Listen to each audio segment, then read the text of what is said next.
Bizim siyasətimizin mərkəzində Azərbaycan vətəndaşı dayanır. Biz güclü dövlət qururuq, güclü iqtisadiyyat qururuq. Eyni zamanda insanların rifahı bizim üçün həmişə prioritet məsələ olubdur və olacaqdır.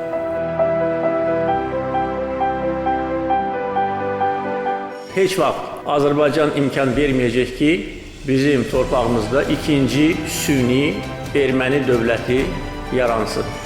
Biz münaqişəni sülh yolu ilə həll etmək istəyirik, ancaq lazım olarsa hərbi gücdən istifadə etmək bizim suveren hüququmuzdur.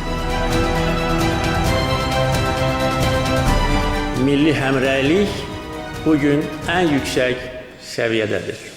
Azərbaycan vətəndaşları, bütün dünya Azərbaycanlıları bilirlər ki, bugün müstəqil Azərbaycan güclü dövlətdir. Və bizim əsas vəzifəmiz ondan ibarətdir ki, dövlətimizi daha da gücləndirək, Azərbaycan xalqının daha da yaxşı həyatını təmin edək.